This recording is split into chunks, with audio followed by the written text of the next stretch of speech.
Rocket Riders of the 27th Century proudly brings to you a short story, The Reigns of Power, written by Michael Moreau, read for you by Mark Roddy. Planet Lothar, in the Canis Major Dwarf Galaxy. "Come in out of the weather," the man under the overhang shouted to the figure standing before him. "He's waiting for you." The figure, shielded from the downpour by a thick vinyl rain slicker worn over heavy battle armor, only nodded his helmeted head. The guard stepped aside and pressed his thumb into the panel of the wall that caused the large circular door behind him to roll open. Vanry Krill was trembling inside the armor, her breath a heavy continuous echo inside the newly acquired helmet that she wore. It still bore the scent of its previous owner, a combination of sweat and the musk of an outdoorsy smelly cologne. As she passed the guard, Vanry tried her best to imitate the walk of the mercenary that had, until the day before, been wearing the armor suit. He'd been a small man with a noticeable limp, but regardless one with a reputation for brutality and combat effectiveness. Indeed, those were the reasons she had selected him. His notoriety granted him access to places she would ordinarily not be permitted, and his short stature meant that only a small amount of lift had to be inserted into her boots to compensate for the height difference. She kept her head down, tried to rein in her heavy breathing.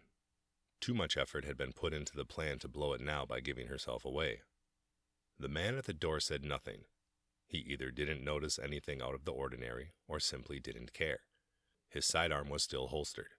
Had she even approached the door in her regular clothing, his pistol would have been immediately drawn on her. "Good," she thought. The passage beyond the threshold was circular like the door, and about 10 meters long. It appeared to have been carved straight out of the drab brownish rock of the mountain. The outer door closed behind her as she passed it, and she approached tall rectangular inner doors that were hewn from the deep ochre-colored lacquered wood. These too opened on their own as she reached them. The sight on the other side overwhelmed her. Through a large plate glass window she could see that the inside of the mountain had indeed been hollowed out just as rumored, and to great effect. Before her was a cavern the scale of which dwarfed even the wildest stories she'd heard about the hidden city. The entire space was lit up and filled with buildings of every conceivable shape and size. The sky, for lack of a better term, around teemed with hovering trams and air cars. All of it glittered, constructed of the finest materials, and, unlike the outside world, was not caked in permanent layers of filth from decades of wildly alternating dust and rainstorms. "Bastards," she uttered to herself. She gawked for a moment, but managed to pull her gaze from the infuriating view. She turned left down the cavernous marble corridor and headed for the lifts that would, according to the now expired mercenary at least, take her up to Fenson Harus's office. Approaching them, she paused to remove her heavy slicker and place it into a nearby coat rack. She then pressed the button and entered the rightmost lift. The elevator, like everything else inside the mountain, was unnecessarily ornate. The buttons were hand-carved from some type of off-world ivory and inlaid into a panel of fine brass. Pressing the one marked penthouse, it illuminated with a soft, warm glow. The lift moved into action, and, after a period longer than she would have expected, it came to a stop and the doors opened. Before her was another long hall with a similar large wooden door at its end. Near it stood 2 men, each dressed in business suits which were a stark contrast from the government-issued coveralls worn by the guard outside. Again Vanry was mindful of her movements as she crossed the distance between them. It worked apparently, for the men said nothing as she advanced. Wearing a helmet had the advantage of allowing her eyes to wander without suspicion. She examined each of the guards closely. The telltale bump of a firearm was visible under the jackets of both men. Vanry fully expected them to ask for weapons, and it was for that very reason she'd concealed the derringer in her brassiere. To her surprise, however, they simply waved her through.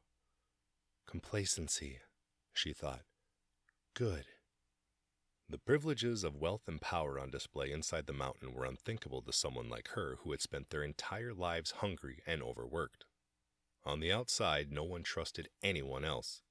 Civilians were prohibited from owning firearms, but someone was always desperate enough to fashion a makeshift knife or powder thrower from some discarded farm implements so that they could steal a little more food. It was so common that folks didn't even hold a grudge over such transgressions anymore. All knew the desperation of hunger. Lothar was a mud hole full of hungry souls fighting over scraps, and finally seeing the excess of the city dwellers for herself, knowing the suffering of the people was completely unnecessary, only further enraged Vanry. It steeled her resolve over what she knew she had to do. The office just inside heavy timber doors was dimly lit by a multitude of diminutive antique desk and floor lamps. The light from them was warmer than any type of electric lamp she'd seen before, again likely from some long outdated technology employed solely for the aesthetics. Under her feet ran fine carpeting from wall to wall, accentuated with a large, intricately woven rug that butted up against a sturdy wooden desk. Behind it sat an overstuffed leather chair that faced away from the door, but began to spin around as she entered. "Creosote Jarrett!" roared the corpulent planetary magistrate as he rose from his seat and rounded the desk to greet who he thought was his mercenary friend. Vanry had seen his face before, of course, during his yearly public address, which was beamed to screens in every province and which were mandatory viewing for every Lotharian. He was human, mostly, possibly with a touch of Spirilian ancestry, and in person his jowls and pronounced gut were even more evident than in the fuzzy vidwaves. He was clad in a suit of the finest off-world materials and not the faded, dull green worker's tunic that they had always dressed him in for his public appearances.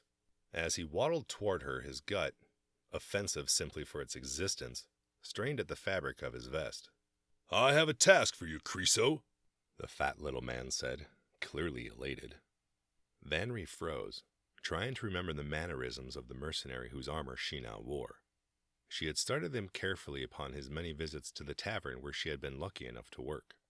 With practiced precision, she nodded the helmet as if asking for him to continue. "I think you'll like this one," the magistrate smiled, pausing momentarily to turn and grab a flagon of wine and 2 glasses from his desk. "It's down near the southern tip of the Oralai Range, a large village called Anthuth." The man handed Vanry a glass. She took it from him, and he began to fill it as he continued. "I need you to deal with some rabble that has been defying my security forces for the last few weeks. Miners that are on a hunger strike, if you can imagine that." He burst into uproarious laughter.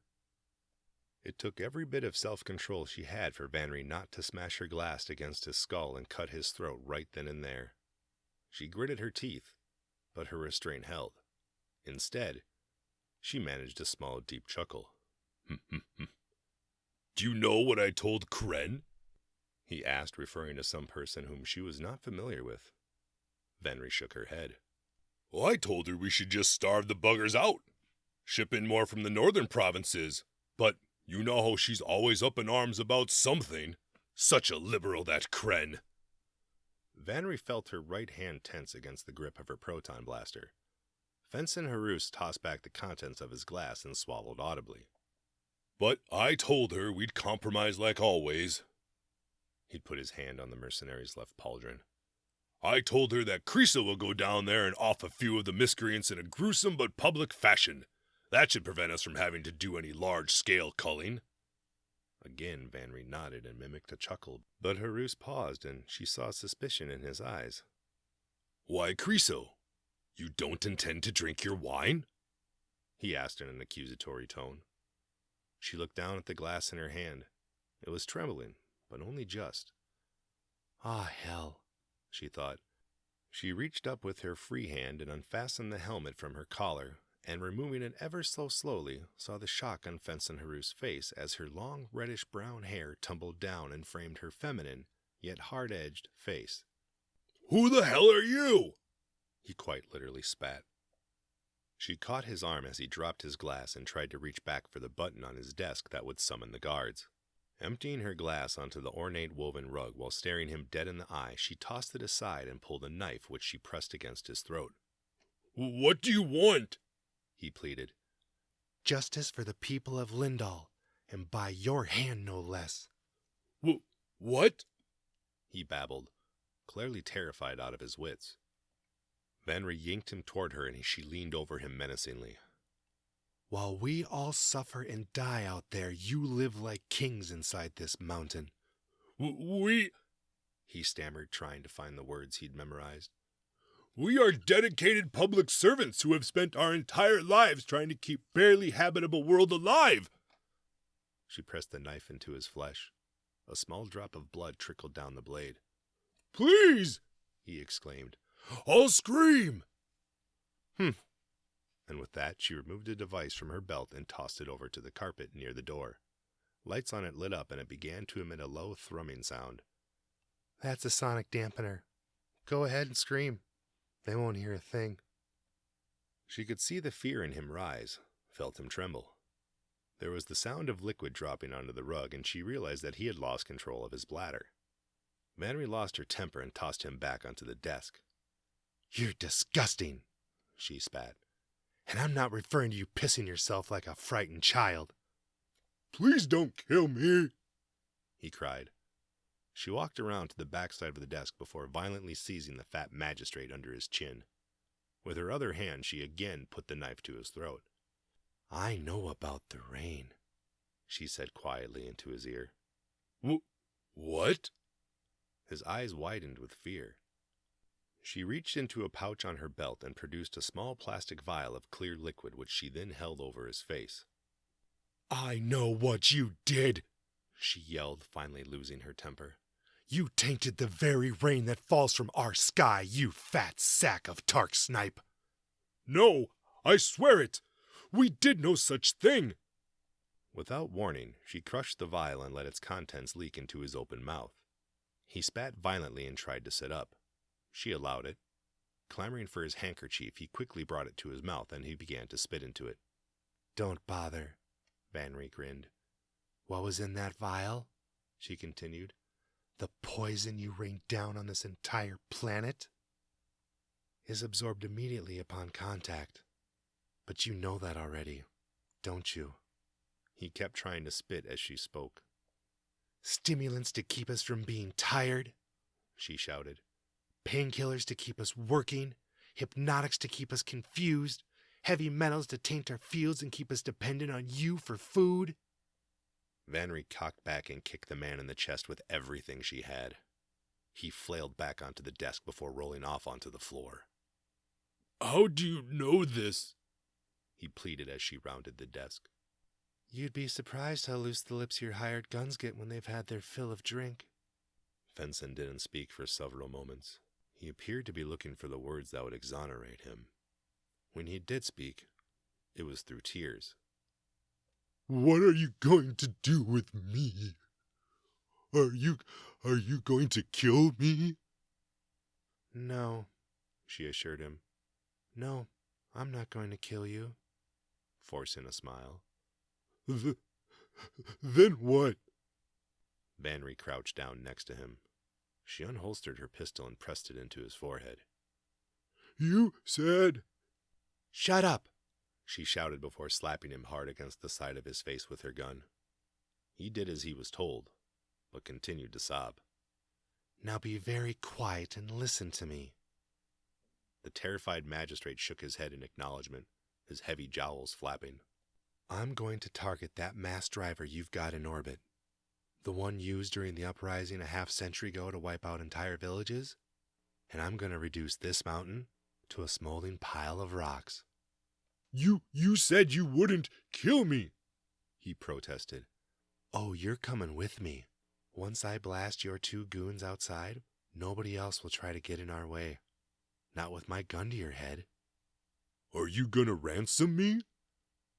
That was it, right there. He didn't even care about this city under the mountain or the tens of thousands of people in it. He cared only about his own miserable hide. She had no plans of murdering an entire city full of people, though they were collaborators and would have deserved any reprisal they'd gotten. No, she would use the terminal on his desk to order an emergency evacuation of the mountain, and then set a short delay on the orbital weapon. It would be just enough time to get everyone out, and in the confusion, she and her hostage would slip aboard his personal rocket and use it to escape. Yes, something like that, was her only response to his self-serving query.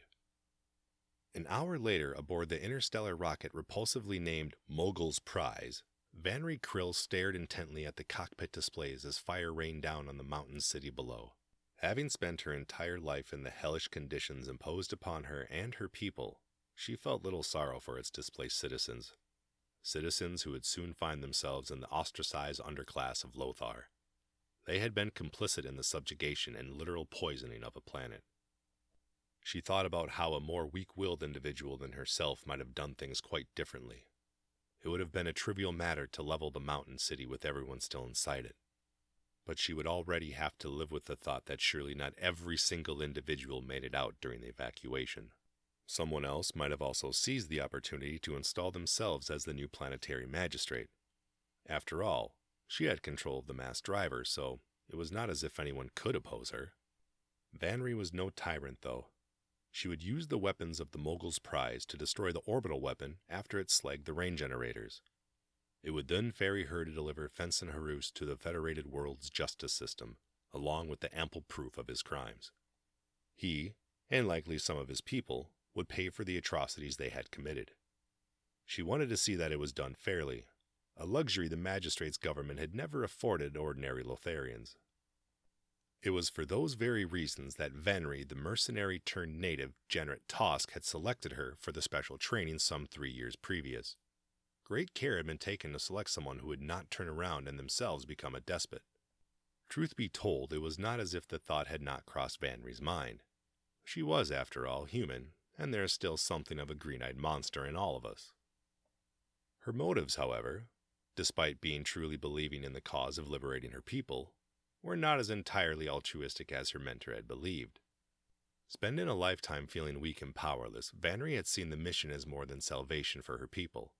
She had also seen it as an opportunity to leave Lothar behind, and with it, hopefully the memories of an existence that was too painful to want to remember. No, there had never been any real risk of her seeking the reins of power for herself. Her destiny was among the stars. The end.